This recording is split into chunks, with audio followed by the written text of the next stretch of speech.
చూసినట్లయితే రెండవ దినవృత్తాంతముల గ్రంథము 20వ అధ్యాయము మొదటి వచనం. రెండవ దినవృత్తాంతంలో 20వ అధ్యాయం మొదటి వచనం. ఇక్కడ యెహోషాపాతు రాజు కనపడుతున్నాడు. యోధారాజు అయిన యెహోషాపాతు. ఇక్కడ మనం చూసినట్లయితే మొదటి వచనములో చదువమ్మా. ఇది అయిన తర్వాత మోయాబీలను, అమోనీలను, మోనానీలు కొందరును దండెత్తి యెహోషాపాతు మీదకి వచ్చిరి. ఇక్కడ మనం చూసినట్లయితే ఇక్కడ ఎంతమంది వచ్చినారంట? మోయానీలు వచ్చారంట, అమోనీలు వచ్చారంట, మోయానీలు వచ్చారంట. దండెత్తి ఎవరి మీదకి వచ్చినారు? యెహోషాపాతు మీదకి మరి వచ్చినారంట. ఇంకా మనం రెండవ వచనం చూస్తే అంతలో కొందరు వచ్చి సముద్రము ఆవల నుండి సిరియల తట్టు నుండి గొప్ప సైన్యం ఒకటి నీ మీదకి వచ్చుతున్నది, చిత్తగించము ఉన్నారని యెహోషాపాతునకు తెలియచేసింది. ఇక్కడ 3 రకాలైనటువంటి ప్రజలు వచ్చినారంట. ఆల్రెడీ యెహోషాపాతుకి జనం తక్కువే ఉన్నారు. యుద్ధం చేయడానికి యెహోషాపాతుకి జనులు చాలా తక్కువ ఉన్నారు. మరి అవకాడ నుంచి వచ్చేటువంటి సైన్యం ఎంతమంది అంటే 3 రకాలైనటువంటి గుంపులు అవకాడ నుంచి వస్తున్నారు. వారు ఎవరంటే అమోనీలు, మోయానీలు, మోయాబీలు. వీళ్ళంట యెహోషాపాతు మీదకి వచ్చారంట. ఒకడి మీదకి ఎంతమంది వచ్చారు? 3 వచ్చారంట. 3 దేశాల వాళ్ళు వచ్చారంట. 3 దేశాల వాళ్ళు అంటే ఒక దేశాన్ని ఎదుర్కోవడానికే యెహోషాపాతుకి ఏమి లేదు, శక్తి లేదు. అటువంటిది 3 దేశాల నుంచి, 3 వైపుల నుంచి మరి శత్రువులంట యెహోషువని ఏం చేశారంట? చుట్టుకున్నారంట యెహోషాపాతుని. అయితే ఇప్పుడు యెహోషాపాతు ఏం చేశాడంటే భయపడ్డాడంట 3వ వచనంలో. అందుకు యెహోషాపాతు భయపడి యెహోవా యొద్ద విచారించుటకు మనసు నిలుపుకొని యోధా అంతటా ఉపవాస దినము ఆచరించవలనని సాటించగా. ఇక్కడ మనం చూసినట్లయితే యెహోషాపాతు ఏం చేశాడంటే యోధా అంతటా ఏం చేశాడు? ఉపవాస దినము ఆచరించాలని చెప్పి యోధా అంతటా ఏం చెప్పాడంట? ప్రకటన చేశాడంట. యోధా దేశం అంతా కూడా ప్రకటన చేశాడు. ఏమన్నాడంటే మన దేశం మీదకి ఇప్పుడు 3 వస్తున్నారు. 3 దేశాల వాళ్ళు మన దేశం మీదకి వస్తున్నారు. కాబట్టి మన పట్టణం మీదకి ఇప్పుడు 3 దేశాల వాళ్ళు వస్తున్నారు. కాబట్టి ఇప్పుడు మనం ఏం చేద్దామంటే మన వాళ్ళతో పోరాటానికి మనకు శక్తి లేదు కనుక, మనకు బలం లేదు కనుక మనం ఏం చేద్దాం? వారి మీద మనం పోరాడాలంటే మనం ఏం చేయాలి? ప్రార్థన చేయాలి. ఎప్పుడైనా సరే మనం జ్ఞాపకం పెట్టుకోనండి, ఉపవాస ప్రార్థన మనం చేస్తున్నాము అని అంటే మరి అది దేవుని సహాయం వేడుకున్నట్లేనమాట. ఇప్పుడు మనం అందరము ఇక్కడికి ఎందుకు వచ్చామంటే మన చేత కావట్లేదు కనుక దేవుని సహాయం కొరకు వచ్చినాం. చాలామంది ఏం చేస్తారంటే వాళ్ళకి దేవుని సహాయం మాకు అవసరం లేదు అనుకున్న వాళ్ళు రారు. మనం చాలాసార్లు అనుకుంటాము ఉపవాస ప్రార్థన జరుగుతుంది కదా, నెలకొకసారి జరుగుతుంది కదా, రావచ్చు కదా అని మనం అనుకుంటాం. రారు. ఎందుకంటే వాళ్ళకి దేవుని మీద ఆధారపడేటువంటి మనసు, దేవుని దగ్గరకు వచ్చి ప్రార్థన చేయాలనేటువంటి మనసు లేదు వాళ్ళకి.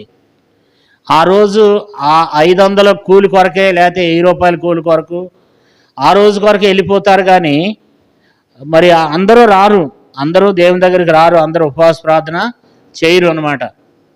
కాబట్టి ఎవరైతే చేస్తారో వారికి దేవుడు వారి ఎడలో గొప్ప కార్యాలు చేసేవాడుగా ఉన్నాడు. వారికి ఉన్న ప్రతి అక్కర దేవుడు తీర్చేవాడుగా ఉన్నాడు. యెహోషాపాతు కూడా ఇప్పుడు ఏం చేస్తూ వచ్చినాడు? ఉపవాస దినము సాటిస్తూ వచ్చినాడంట. ఉపవాస దినం సాటించి ఏం చెప్పాడు? యోధా అంతటా కూడా దేవుని సహాయం వేడుకున్నటకై మరి జనులంతా యోధా పట్టణంలో నుండి జనులందరూ కూడి వచ్చి ఎక్కడికి వచ్చినారు వాళ్ళు? 5వ వచనంలో యెహోషాపాతు యెహోవా మందిరంలో కొత్త సాల ఎదుట సమాజ కూడిన యోధా యెరూషలేము అందరి మధ్యను నిలబడి ప్రార్థన చేశాడంట. జనులందరినీ రమ్మన్నాడంట. జనులందరూ వచ్చినారంట. జనులందరూ వచ్చినప్పుడు యెహోషాపాతు ఏం చేశాడంటే దేవుని మందిరం ఆవరణంలోకి వచ్చిన తర్వాత యెహోషువ ఏం చేస్తున్నాడు? యెహోషాపాతు 2 చేతులు ఎత్తి ప్రార్థన చేస్తూ వచ్చాడు. ప్రార్థన చేసినప్పుడు దేవుడు ఏం చేశాడంటే ఆ ప్రార్థన దేవుడు ఆలకించినాడు. ఆ ప్రార్థన దేవుడు ఆలకించినాడు. ఏమని ప్రార్థన చేస్తూ వచ్చినాడంటే మన 12 వచనం చూడండి, 12 వచనం, 20 అధ్యాయం 12 వచనం. మా దేవా, నీ వారికి తీర్పు తీర్చవా? మా మీదకొచ్చు ఈ గొప్ప సైన్యంతో యుద్ధం చేయుటకు మాకు శక్తి చాలదు, ఏమి చేయుటకును మాకు తోసదు, నీవే మా దిక్కని ప్రార్థన చేశాను. ఇక్కడ మనం చూసినట్లయితే ఏమని ప్రార్థన చేశాడు అంటే, మా దేవా, నీ వారికి తీర్పు తీర్చవా? మా మీదకొచ్చి గొప్ప సైన్యంతో యుద్ధం చేయుటకు మాకు శక్తి చాలదు, ఏమి చేయుటకును మాకు తోసదు, నీవే మాకు దిక్కని వారు ఏం చేశారంట? ప్రార్థన చేశారంట. కుటుంబాల వారుగా ప్రార్థన చేశారు. అందరూ వచ్చేసినారంట. అందరూ వచ్చేసి ఎవరెవరు వచ్చారు ఆ ప్రార్థనకి? 13 వచ్చింది చూడండి. యోధావారు అందరూ తమ శిశువులతోనూ భార్యలతోనూ పిల్లలతోనూ యెహోవా సన్నిధిని నిలబడేది. ఇక్కడ మనం చూస్తే యోధావారు అందరూ తమ శిష్యులతోనూ భార్యలతోనూ పిల్లలతోనూ దేవుని సన్నిధిని నిలబడ్డారు. ఇప్పుడు నిలబడి వాళ్ళంతా ఏమని ప్రార్థన చేశారంటే, అయ్యా, మరి యుద్ధంతో పోరాటానికి మాకేం కాలదు, మాకు శక్తి చాలదు, ఏమి చేయటకు మాకు తోష్టం లేదు, నీవే మాకు దిక్కు అని వారు ఏం చేశారు? ప్రార్థన చేశారు. ఎప్పుడైతే వాళ్ళు ప్రార్థన చేసినారో దేవుడు వారి పక్షంగా ఏం చేశాడు? గొప్ప కార్యాన్ని చేశాడు అనమాట. అంటే ఎప్పుడైతే మనం ఉపవాసం ఉండి మనం ప్రార్థన చేస్తామో దేవుడు వెంటనే ఆ ప్రార్థన దేవుడు ఆలకిస్తాడు. దేవుడు ఆ ప్రార్థన అంగీకరిస్తాడు. ఇందాక మనం ఒప్పుకోలోత్మంలో చదువుకున్నాం. వాళ్ళు వచ్చి దేవుని అడుగుతూ వచ్చారు, అయ్యా, మా ప్రార్థన మీరు ఎందుకు ఆలకించడం లేదని అడిగినప్పుడు అప్పుడు దేవుడు అవన్నీ చెబుతూ వచ్చినాడు. అయితే వాళ్ళు ఏం చేశారంటే పశ్చాత్తాపంతో దేవుని దగ్గర ఒప్పుకుని ఏం చేశారు? వాళ్ళంతా ఇడిచిపెట్టి దేవుని ఎద్దకు వచ్చినప్పుడు దేవుడు వారికి సహాయం చేసినాడు. అట్లాగే మనకు కూడా దేవుడు ఏం చేస్తాడు? ఆయన సహాయం చేస్తాడు. మనకు కూడా దేవుడు సహాయం చేసి మనల్ని కాపాడతాడు.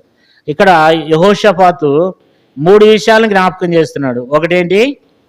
12వ వచనంలో ఏమంటున్నాడు? ఈ గొప్ప సైన్యం యుద్ధం చేయడానికి మాకు శక్తి కాలదు అంటున్నాడు.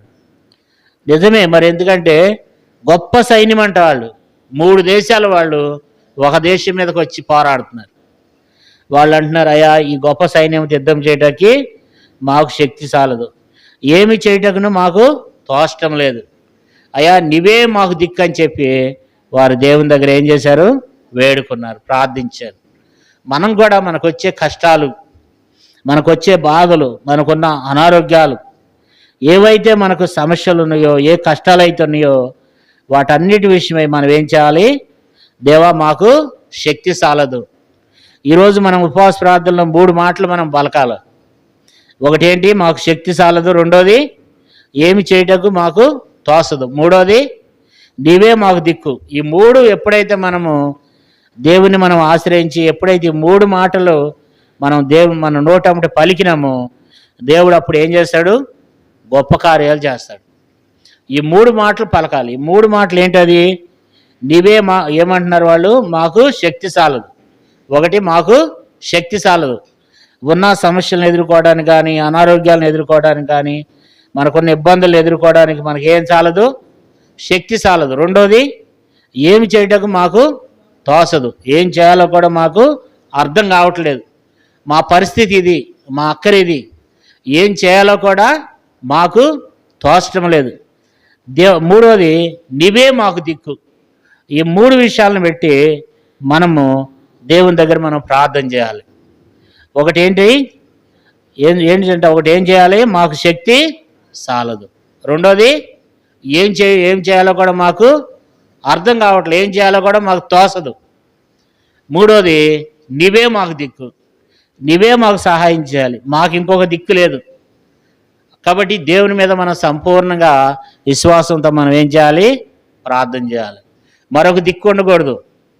ఇప్పుడు మనకు ఒక 1000 రూపాయలు అవసరత వచ్చిందనుకోండి, నాకేం పర్లేదులే, దేవుణ్ణి అడుగుదాం, ఒకవేళ దేవుడు ఇవ్వకపోతే ఎవడో ఒకడు ఇస్తారులే, అక్కిస్తులే, లేకపోతే అన్ని ఇస్తాడులే అని చెప్పి మనం అనుకోవటం రెండో దిక్కు చూసినట్లు అనమాట. చాలాసార్లు ఒకటి మనం దేవుని వైపు చూస్తే, ఇంకొకటి రెండో దిక్కు మనుషుల వైపు కూడా చూస్తాం.